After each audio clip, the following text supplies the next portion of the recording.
విజయ్, నువ్వు నిజం చెప్పు, నిజం చెప్పు. నీ భార్య నుంచి నీకు విడాకులు కావాలి అనేటటువంటి కోరికగా నీకుంటే విడాకులు తీసుకోవడానికి ఆమె మీద అపవాదం వేయాల్సిన అవసరం లేదు.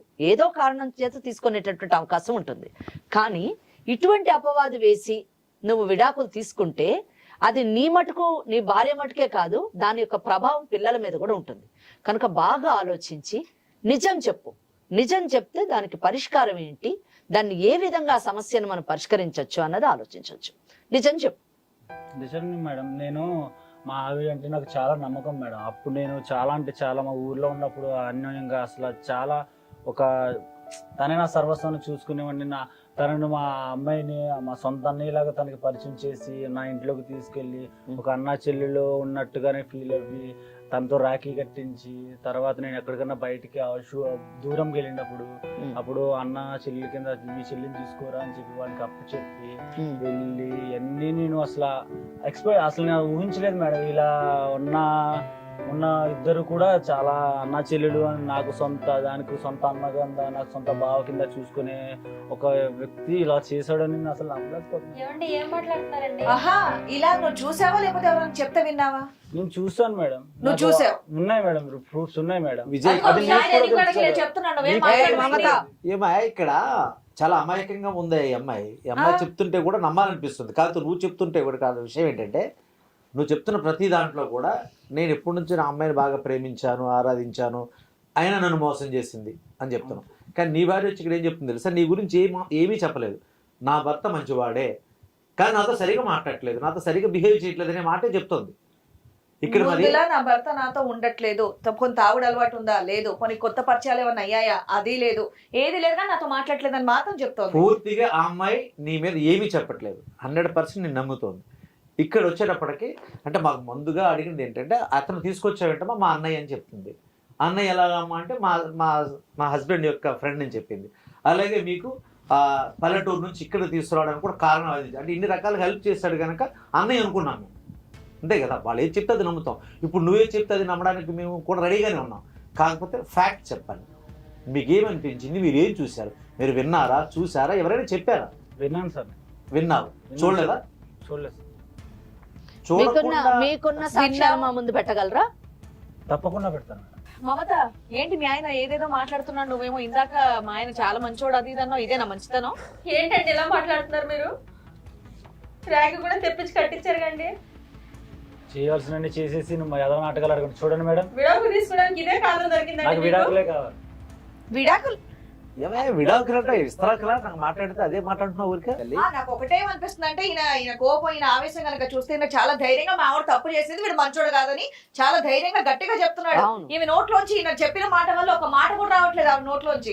ఇక్కడే నాకు అర్థమవుతుంది నేను మంచోని కాబట్టి. నిజంగా ఒక ఆడదాని మీద కనుక నువ్వు మంచిదాని కాదని ఎవడైనా మగాడు చెయ్యి కనుక మాట్లాడినట్టే ఎవట్రా నువ్వు, మగడైనా సరే ఎవడైనా సరే లాగా చెప్ప మీద కొట్టాలి. నువ్వు ఇంత సైలెంట్ గా ఉన్నావంటే నాకు నిన్ను నమ్మబుద్ధి అవ్వట్లేదే. మమత, నిన్ను నువ్వు నిరూపించుకోవాల్సిన అవసరం ఉంది. ఇక్కడ నువ్వు గట్టిగా మాట్లాడాలి. చెప్పు, నువ్వు నిజం చెప్పాలి, నిజం చెప్పాలి. ఏదైనా కానీ నువ్వు తప్పు చేయకపోతే నేను తప్పు చేయలేదు అని మాట్లాడలేకపోతున్నావు కదా. మాట్లాడలేదు మేడం, నేను మంచోని కాబట్టి నా మీద నిందేయడానికి ఏముండదు. అది చేసింది కాబట్టి దాని మీద నింద ఉంది కాబట్టి ఏం మాట్లాడలేకపోతుంది మేడం. నాకైతే నువ్వు చెప్పిన నిజం అనిపిస్తుంది. ఆవిడ ఇంత సైలెంట్ గా కూర్చుంది. నిజంగా ఎవడన్నా వచ్చి ముందు వచ్చి నువ్వు మంచిదాని కదా, నువ్వు చెడ్డదాని అంటే కనుక లాగా ఒకటి పీకి కొడతాను నేనైతే. మేడం ఇలా ఆలోచిస్తే తనే కరెక్ట్ అనిపిస్తుంది మేడం. నాకు చేస్తే కూడా అనిపిస్తుంది. అది కాదండి, మీరు ఖచ్చితంగా చెప్తున్నారు కదా, మేము మాటలు బట్టి నిర్ణయం చేయలేము. మీ నిజంగా అమ్మాయి తప్పు చేసిందని సాక్ష్యాలు ఏమన్నా మీ దగ్గర ఉన్నాయా? ఉన్నాయి మేడం. ఏం సాక్ష్యాలు ఉన్నాయి? ఉన్నాయి, వాయిస్ రికార్డులు ఉన్నాయి మేడం. నేను విన్నాను మేడం. మాకు వినిపించగలరా? అసలు నువ్వెవరు నేను అడుగుతున్నా. నేను వాళ్ళ కుటుంబ సమస్యలను భార్యాభర్తల మధ్య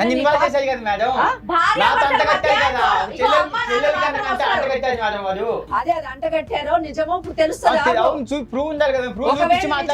ఒకవేళ నిజమైతే నీకు ఎటువంటి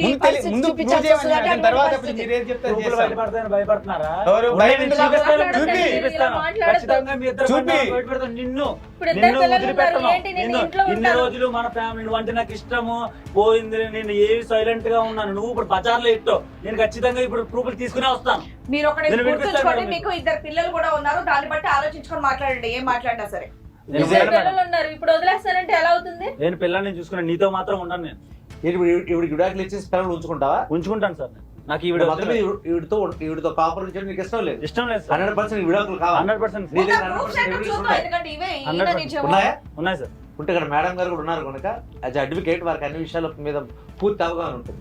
నీ దగ్గర ఏమైతే ఎవిడెన్స్ ఉన్నాయో ఒకసారి మేడం గారికి చూపించు. చూపిస్తాను. ఏమి ఎవిడెన్స్ ఉన్నాయి అంటే మీరు వీడియో కాల్సా లేకపోతే ఆడియో కాల్సా? Audio calls. ఆడియో కాల్స్ వినిపించండి, మేడం వింటారు, డాక్టర్ గారు వింటారు, మేమంతా విని అప్పుడు నిర్ణయం తీసుకుంటే అప్పుడు ఏం మాట్లాడుతుందో చూస్తాం. ఇప్పుడు భాస్కర్ ఏం మాట్లాడతాడు, అంత గట్టిగా మాట్లాడుతున్నారు కదా, అప్పుడు మాట్లాడతాం మేము. నా దగ్గర 100 కొద్ది వీడియోస్ ఆడియో రికార్డులు ఉన్నాయి మేడం. కానీ నేను ఆమె నాదే తప్పు నేను చేయలేదు అని అంటుంది కాబట్టి మీకు నేను ఒకటి వినిపిస్తాను మేడం. మీరు వినలేరు మేడం. చాలా అంటే 100 కొద్ది ఉన్నాయి మేడం అలాంటి రికార్డ్స్. అలా ఈ కొన్ని అసభ్యకరమైన మాటలు, నాకు ఒక్కరినే కూర్చుని ఏడ్చిన రోజులు, ఆమె మీద ఏడ్చి ఆ ఏడుపు చిరాకు కింద ఏడ్చింది మేడం. అది మీకు నేను అంతలో ఒకటి మీకు నేను చూపిస్తాను మేడం. మీరే నాకు న్యాయం చేయండి. వినిపించండి. హలో చెప్పు. ఎక్కడున్నావు? ఆఫీసులో. ఆఫీస్లోనా? ఇప్పుడే నేను బయటికి వెళ్ళారు. తెలుసు, నేనే సైట్ మీద పంపించా. మరి వస్తావా? వస్తా. ఏం చేస్తున్నావు? రూమ్ లో ఖాళీగా ఉన్నా. ఇంట్లో పిల్లలు ఇప్పుడే వెళ్ళారు స్కూల్కి. అవునా? ఏంటి విశేషాలు? తిన్నావా? లేదు, తినాలి. ఇంకేంటి? చెప్పు. రానా? రా. ఏ డ్రెస్ వేసుకోవాలి? ఏదో వేసుకుంటావుగా. డ్రెస్సెస్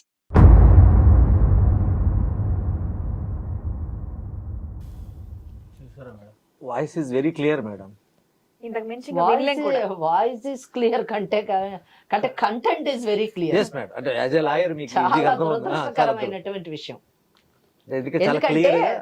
నేను ఫస్ట్ హలో, హలో. చేశాను సార్. ఏ బాబు ఏయ్, ఇట్రా. కూర్చో అక్కడ, ముందేట్రా. కూర్చో అక్కడ. ఒక్క నిమిషం. చాలా మాట్లాడావు కదా. ఇందాక ఏదో చెప్పావు మాట్లాడావుగా. కూర్చో, ఆగు. ఇందాక నువ్వు చాలా ధైర్యంగా మాట్లాడినప్పుడు ఇవన్నీ కూడా ఫేస్ చేయాలి. మాట్లాడుతున్నారు కదా పెద్దవాళ్ళు ఇక్కడ. ఒకటే కాదు మేడం, కొన్ని వందలు ఎప్పటి నుంచి జరుగుతున్నది అన్ని రికార్డులు ఉన్నాయి మేడం. భాస్కర్, ఈ వాయిస్ నీదే కదా? అదే సార్. నీదే కదా? అయింది కాబట్టి అదో వెళ్ళిపోతున్నాడు లేచి అక్కడ. అదే మళ్ళీ మిమిక్రీ వాయిస్ అని చెప్పావు కదా మాకు. కాదు సార్, నా వయసు. మేడం చూసారు కదా? ఏం మమత, ఏం ఆడతావు? పిల్లలు ఉన్నారు అని అన్నావు కదా. పిల్లలు ఉండే తల్లి చేసే పనులేనా ఇవన్నీ? నీ మాటలు నమ్మి అమాయకంగా ఉన్నావు, పల్లెటూరు నుంచి వచ్చావు, భర్తే సర్వస్వం అన్నావు. నిన్ను సపోర్ట్ చేసినందుకు నిజంగా మాకు చాలా చాలా చాలా బాధగా ఉందమ్మా. ఏంటి అసలైన పద్ధతేనా తల్లిది? ఒక అన్నా చెల్లెళ్ళ సంబంధాన్ని ఇలాగ సంబంధం క్రియేట్ చేయడం అంటే ఇది భారతదేశంలో కుదరదు తల్లి. ఏది ఇతర దేశాల్లో ఏదో అంటుంటారు కానీ ఇదేం పద్ధతి తల్లి ఇది? మేడం ఏంటి మేడం ఇది అసలు? కొంచెమన్నా బుద్ధి ఉండాలి. మా ఆయన చాలా మంచోడు, ఎటువంటి చెడు అలవాట్లు లేవు, నన్ను చాలా బాగా చూసుకుంటాడు, ఊర్లో బాగా చూసుకున్నాడు, సిటీకి వచ్చాక కూడా చాలా బాగుంది, ఎటువంటి ఫైనాన్షియల్ ప్రాబ్లమ్స్ లేవు అని చెప్పేసి ఇలాంటి దరిద్ర బుద్ధి ఏంటమ్మా నీకు? ఇంకా సిగ్గు లేకుండా ఆడియో ఏంటి? ఇంకెప్పుడు ఇలా చేయను మేడం. ఇంకెప్పుడు ఇలా చేయవా? అది అనుకోకుండా అలా అయిపోయింది మేడం. ఆయన కొంచెం ఇంట్లో మీకోసమే కదా బయటికి వెళ్ళిన పని చేసుకొని డబ్బులు తీసుకొని వస్తున్నాను, మీరు బాగుండాలనే కదా. ఇంట్లో నువ్వు చేయాల్సినటువంటి బాధ్యత ఏంటి? ఇది చిన్న తప్పు కాదు మమత. ఇది ఏదో అనుకుంటున్నాను. ఇది చిన్న తప్పు అనుకుంటున్నావా? క్షమించమంటున్నావు? పిల్లలు అని అన్నావు కదమ్మా. పిల్లలు ఉన్న తల్లిని చేసే పనేనా ఇది? ఏం బాబు పక్కన తల దించుకొని కూర్చున్నావు? నా ఫ్రెండ్ ఊరు నుండి తీసుకొచ్చాను, బోల్డ్ అంతా నీకు జాబ్ పెట్టించాను, లక్ష్మి ఇప్పించాను, ఇప్పుడేంటి నోరు పడిపోయిందా మాట్లాడడానికి? సిగ్గుందా అసలు మీకు?